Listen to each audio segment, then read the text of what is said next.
This is a video and an apology. This is a video and an apology for my past actions. It's an apology for my actions at times which have been very, very volatile, and I am responsible to conduct myself as a responsible individual and not lose my temper so frequently, and that is my fault.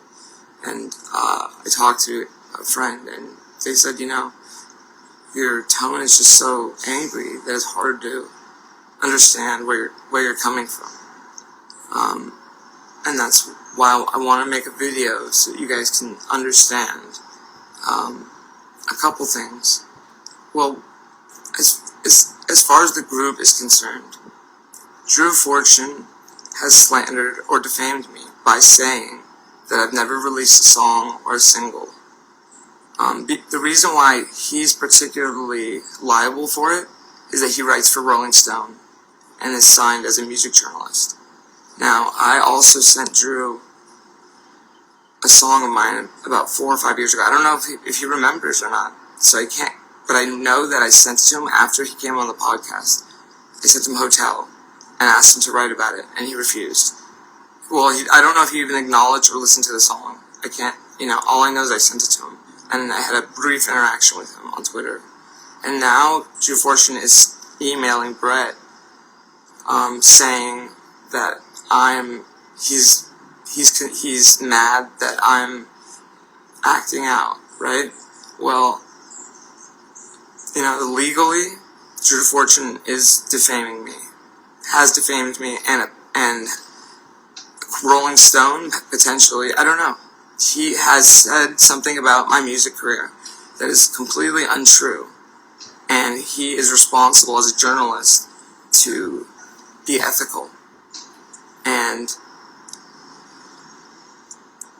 part of that is due diligence, for him to have done the research.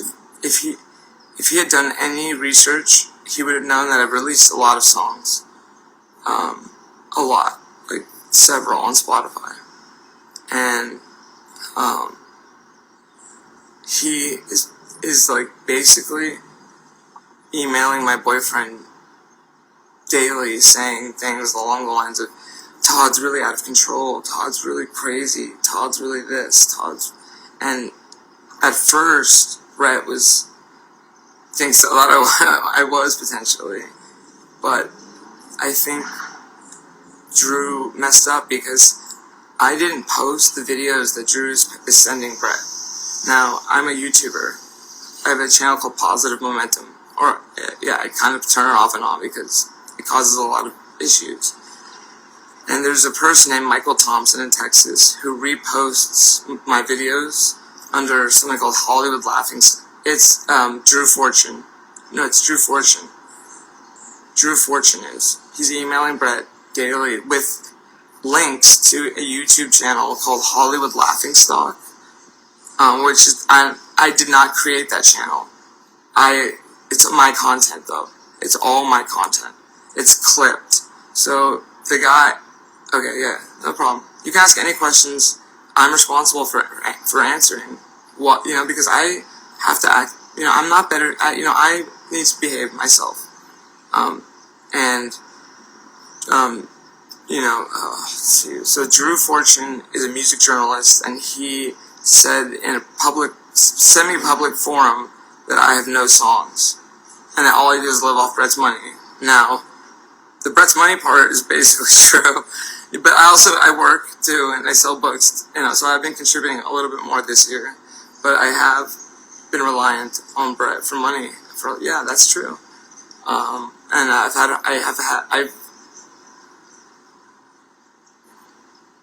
he is? No, it's me listening to me, actually, because I have Bret's account, I think.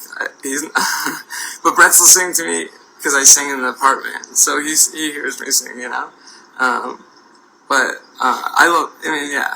but Drew, I don't have enough money to sue anybody right now, but I will sue Drew Fortune when I do. Drew, and you have your right to defend yourself in court, but you also have an obligation to be ethical and not defame musicians, and you did. I don't know if it's defamatory or slander, but it's a lie. It was a lie about my music career, and you are a writer for Rolling Stone. It's really harmful to my career if a writer from Rolling Stone thinks that, even if he thinks that I don't have any music, but if he says it, then he's defaming. I mean, even if you didn't mean to, as a music journalist, literally, if you just Google Bret's name, my name comes. No, I mean, I know. I'm not concerned with getting angry at Drew at all. And in fact, I'm not angry. I understand that I am Bret Easton Ellis' boyfriend, and that comes with a certain responsibility to conduct myself, to be deferential to his fame, essentially, to some degree, because that is a power dynamic that I wasn't really fully aware of until more recently, like in this group. And, I didn't intend to be the leader of this group or anything.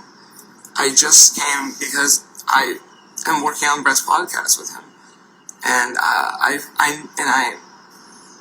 knew that there were writers out there that in Bret's group, because it's a Bret. If you're a reader, you probably want to write. Some of you do, and so I wanted to provide a free service, Well, at first I thought of it as a show, like the book club, and I set up a workshop with Regan Thompson. He helped me do it, and Catherine Lowe. And remember, those people are people I got angry at. Now, what they did was they changed it from private. I wanted it to be live or available on YouTube for people to watch the whole process. And I decided that I wanted it to be a public show, and the only YouTube I thought I could use, right? So we could. But then Regan told me very abruptly that they were changing it to private. But the thing is, I started the workshop, so I didn't intend for it to be private. And for me, they decided without my consent. And they had all decided, and it felt very like they were entitled to my time, and I wasn't. They weren't, they're not, and I don't have to, if they want me to help them write books, they're gonna have to talk to me, and that's not their decision. I have some say over that. That's why I left that group. That's why I left that particular workshop. I intentionally, because I felt betrayed, and I didn't trust that they were even valuing my time. With Catherine, she had shown me an IP, a story of hers, and I helped her on it. And I actually, I set her up with an agent, like a potential deal, and she was chastising me for talking about her work so to me, I felt very abused by that. I felt that way as I wasn't necessarily, and maybe she does have a right to her privacy. I was helping her in my own way, and when the way she responded to me, I felt like I was being made into a greedy person or something. Like, I felt that way, so I responded in anger. And I'm not angry anymore, because I understand it's her work, and I did my best. I did my best in good faith to help. And then Nick Mitch from that group, who Nick doesn't respond to any of my messages, and he says things that are sort of like, he has a very strange profile. Anyway, I don't know who he is. Right. So I was being naive about where I stood. To be honest, I was. I did not consider that I was famous in people's eyes, because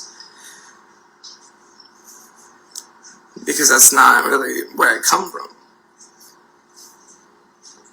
And I recognize that that's not where I'm coming from. And I saw it very vividly in Drew Fortune, for one. And Drew, these are my thoughts and opinions. And if you want to take me to court, I would be happy to go. If you have the money, then we'll go to court and we'll do discovery. You're going to have to end up probably anyways, because you have, in fact, defamed me. And my music career. And you work at Rolling Stone, which just makes it worse. Because I've worked very hard on my music. Very, very hard. And you're also manipulating me by emailing my boyfriend. And you know what? Bret has been mad at me because I've been acting out, right? But Bret understands that I didn't post the videos that Drew Fortune is sending him that are of my streams, right? He knows that. So then he's forgiven me. He doesn't agree with you, Drew. Okay? I don't know what I don't speak for him, actually. But I'm just saying he understands that you are kind of manipulative. You're trying to manipulate me.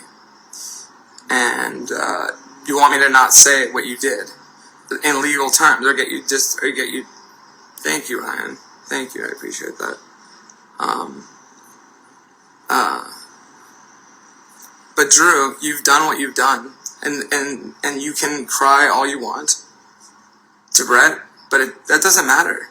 The law is the law, and you will probably have to. I don't know what's going to happen to you. It's not up to me. I'm one individual, but there is legal, ethical code, and I don't have the money right now to sue you, but that when I do, I will, because I know that you hurt my career by saying what you said, by thinking that in an ongoing way, conducting yourself that way, and telling anybody that is lie and defamatory, and you are a music journalist.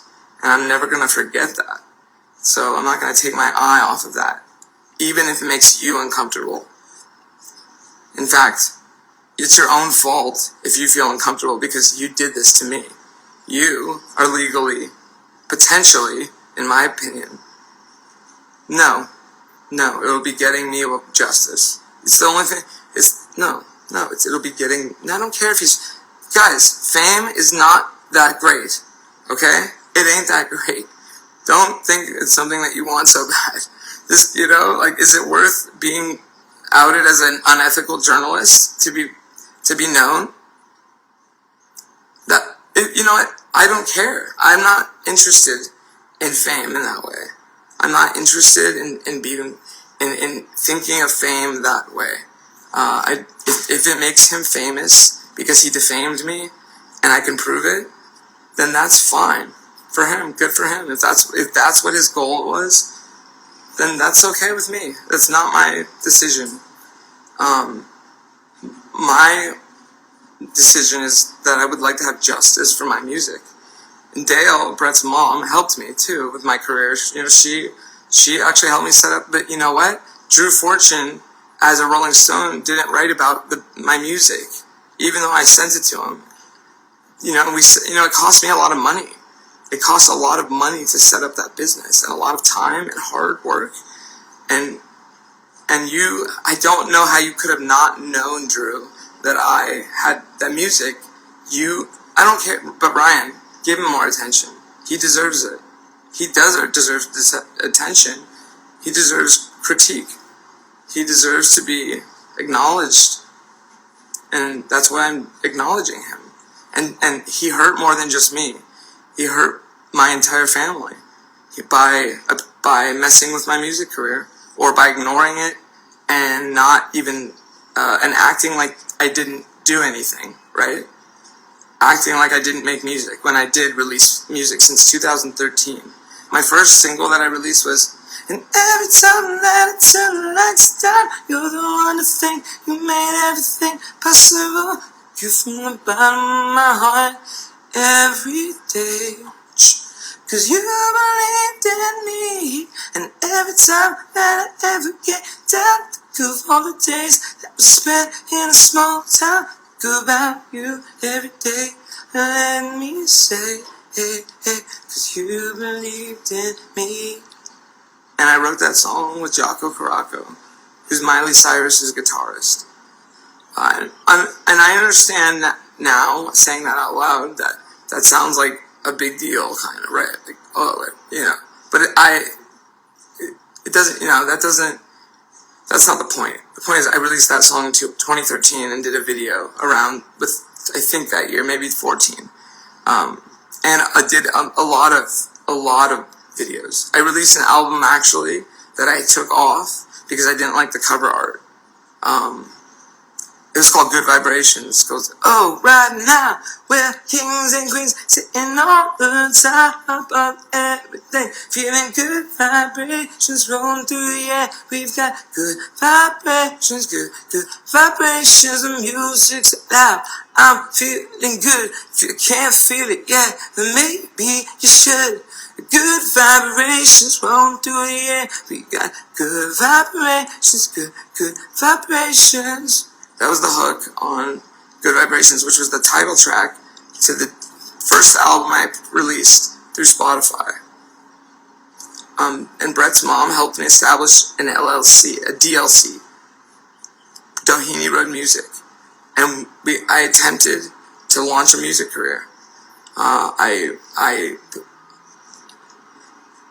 was in negotiations with a company called Peace Biscuit at one point. And they wanted 25% of my career. Basically, it sounded to me like for 5 years, but then for whatever that happens in that 5 years, they have claims to forever, and they included my back work in the contract, and I couldn't sign that deal for 2 reasons.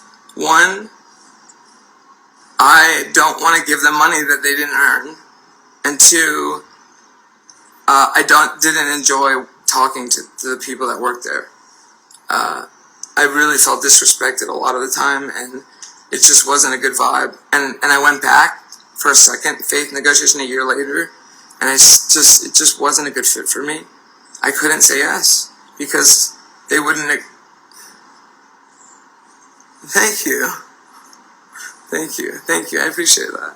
I spent a lot of money, so Drew, it doesn't realize that the damages to me are quantifiable on my part because I spent a great deal of money trying to promote it in the right way, and which meant sending it.